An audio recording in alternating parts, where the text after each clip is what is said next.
Welcome, everyone. We are live, and it is Friday. Oh, yes, it is. It is a good day. It is a good day, let me tell you. I'm a little tired, of course, but it is what it is. Cause and effect. You work a lot. Well, it is that. But I get my shots and bursts of energy throughout the day.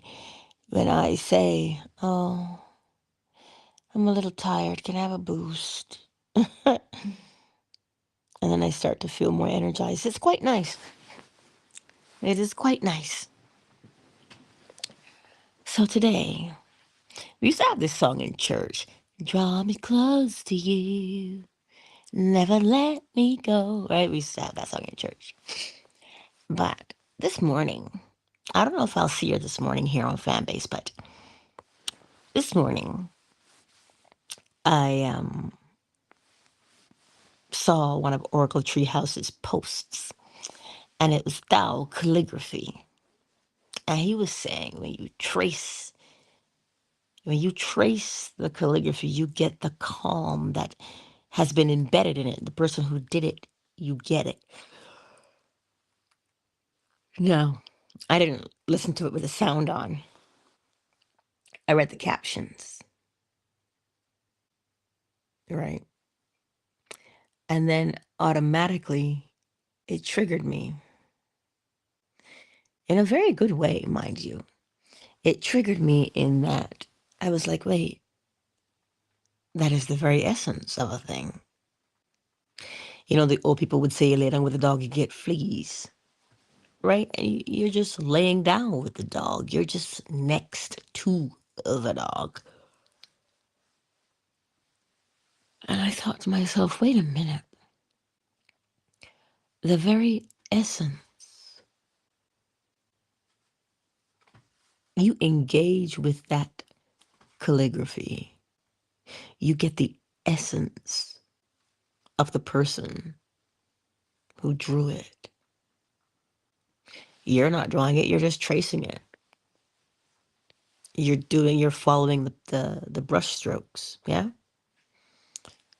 And I was like, oh, that is just like the principles in that when you are drawn to them. For instance, if you have your favorite one, your favorite principle, if you say your favorite principle is cause and effect, and you say, every cause has its effect and every effect has its cause, even if you think it does something to you. It does something to you. Now, if you've read the Emerald Tablets of Thoth, he did say the energy imprinted in this book, you're going to get it when you read it. That's why you read it 100 times the minimum and then read it 100 times more and 100 times more, because it's when you read it, you get the essence of what has been imbued within the work. And I know a part of me has always known this to be true with the essence of the principles. The moment you even think, mentalism, the all is mind. The universe is a mental creation. Just the very vibration of the words does something to your body. You know, um, I think of the Catholics and the Rosary, and they recite. I don't know what they recite, but they use the beads and they are saying whatever they're saying. It's the vibration of the words Even if you don't say the words out loud to the rosary, the very fact that you are in the position of holding them and moving them between your fingers, that simple action, it will invoke the draw near to me and I'll draw near to you. That's the principle of correspondence. Draw near to me and I will draw near to you. It matches, you see, it corresponds. It doesn't say draw near to me and maybe. It says if you draw near to me, I will draw near to you. So clearly, the principle of correspondence is at work in that situation. If you take the time to sit quietly, if you take the time to sit quietly and, perhaps you say to yourself one of the principles. It doesn't matter which one, whichever one is your favorite. Because you have a favorite one, they're all favorited by you because they are one. They cannot be separated, right? They're one fluid motion, but to learn them, we say them by their names. I want you to think about this for a moment. If I say any name, and that name is associated with something, think about how it makes you feel. Think about how it makes you feel if I say a particular name. Just whatever name you think that came to your mind just now is the name I'm thinking. If I say that name, if I say Bezos, if I say Trump, if I say Musk, it invokes something in you. Think about it. So when you say the word mentalism, or you say the word correspondence, vibration, polarity, rhythm, cause and effect, and gender, do you think that you're just saying words? No. What that word implies, even if you think it has a vibration. It has a way that it makes you feel. And the way that it makes you feel is from the very depths of your soul, your what? Cellular self. So you see, when you hear, draw near to me and I will draw near to you, those are not idle words. It's telling you what you are stopping and thinking about. Whatever that mood is, you draw near to that mood. Well, that mood will draw near to you in what? In the evidence of its existence. That's what you do.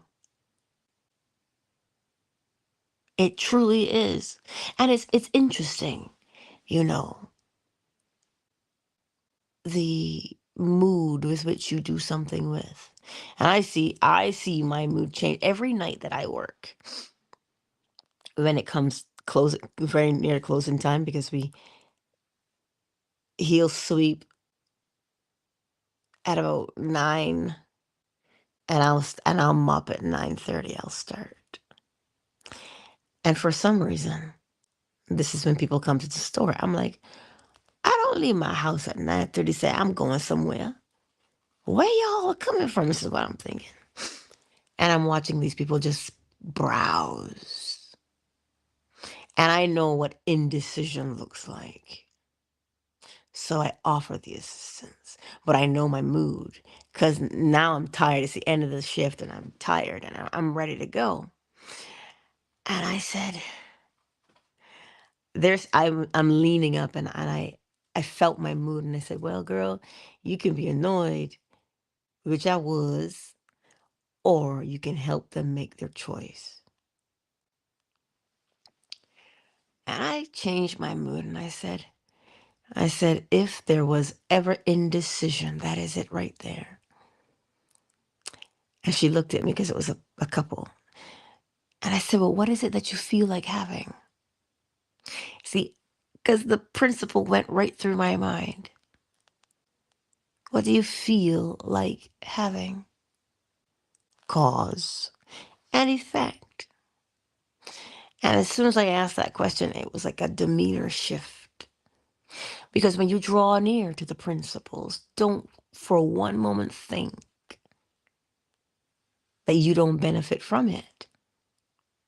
Because it has to pass through you first. I said, where are you going? What are you going to eat with this? I said, do you have a particular country in mind? Because then it helps them to make a decision.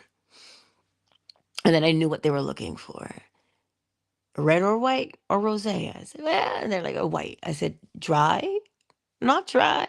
Sparkly? And she starts answering the questions. And he says, it must be Canadian. I said, all right. See how we narrowed it all down? Cause and effect. They did not know what they wanted exactly, but they knew where they were going, to a barbecue, and it was going to be spicy. A Riesling would have gone well, which is a white, but they went with a Pinot Gris. I mean, they're kind of dry, but you know how it is. But the whole point is, you might not know what it is specifically that you wanted. They didn't come with Pinot Grigio in mind. But if you ask the right questions, you can lure the answers out of them. You can draw the answers out, right? And so for me, what I did was I knew I was tired and I was ready to go home. And I know I don't like it when people walk on my wet floor with their shoes. Anywho, and I said, girl, what you want? What? And I said, oh, I just want them to make a choice, feel good, and go, so I can finish it. She says, well, we're just browsing. I said, you're browsing, darling, which is fine, but I am prepping. And they go, oh my God, you close soon. I said, yes. So the moment I invoked cause and effect, I knew how I wanted them to feel.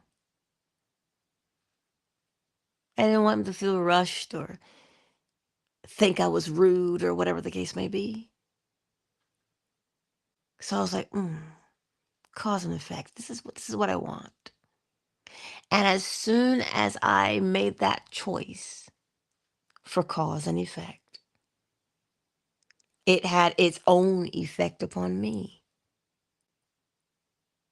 I was not deep in any kind of meditation. So this is why I'm saying to you, it's a very simple thing to do. You pick your favorite one. Mentalism, correspondence, vibration, polarity, rhythm, cause and effect, and gender. Take your pick. And the moment you choose it, it starts to influence you. And the longer you stay in its presence, the more change will occur. This is why it becomes a lifestyle and not a fad or a flash in the pan.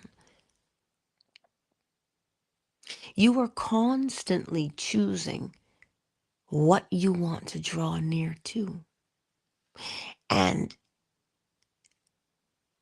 reciprocally, if I could say it like that, whatever that thing is that you drew close to, its very essence. Like Mary Magdalene, And she sat at the feet of Jesus, broke the alabaster perfume bottle, and proceeded to wash his feet. She dipped her hair in it and washed his feet with the perfume. And the essence of that perfume permeated the room that they were in. And it clung to the people that were in that space. They weren't the ones in direct contact with the perfume and her hair, but indirectly it influenced them. So much so, um, who was it? Mary, and then Mary Magdalene. I'm trying to remember, but she was like, Jesus, I'm doing all the work. Can't you tell her to come and help me? And Jesus is like, she's perfectly fine right where she is. She's doing work too. Let her be where she is. You go finish what you're doing. But she also did benefit from the fragrance in the space. You see, there are many ways to interpret that story. There are many psychological ways of interpreting that story as opposed to just physiological. Just a woman's gonna break a bottle. And was it Judas who said, man, she could have sold that perfume and given you the money and we could have bought food and fed all of these hungry people? That's what he said. But something happened when she touched that bottle. The essence contained within, as she broke it, influenced her. The essence contained within influenced her how to act. So you see, just being in proximity will create a positive change in your life. So this is why if you pay attention and they tell you watch who you hang out with, what do you think they're talking about? Because the essence of what that person is that you hang around with will influence you. So the next time you hear draw near to me and I will draw near to you, this is what it's talking about. Right? And here's what is so the word is enticing. What is so enticing about it is that when you draw close to it and you begin to feel yourself become wrapped in the essence of that, you see the accompanying feeling. Oh, yes. It makes you feel amazing. And you say, oh my God, this is so nice. Can I just stay here for a little bit longer? And then what happens to you? Normally, when you used to rush around, now you take your time to linger in the presence of that. And because you're lingering in the presence of it, you cannot help but be influenced by it. Thereby, because you're influenced by it and it makes you feel so good to be in its presence, you say, let me stay a little longer. And before you know it, you have quote unquote meditated for well over an hour and the time was irrelevant. This is what I mean when I say we never have to force ourselves to do a single thing. That which you choose to be near to will do something to you. So when you make your choice of what you want to draw near to, oh, let it be a wise one. Well, if you draw near to unsavory things,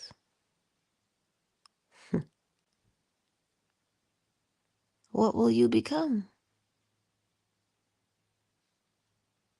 Hmm? This is the point. You don't have to run out there and perform any rituals and things. Just draw near to that particular mood, and you will start to embody it.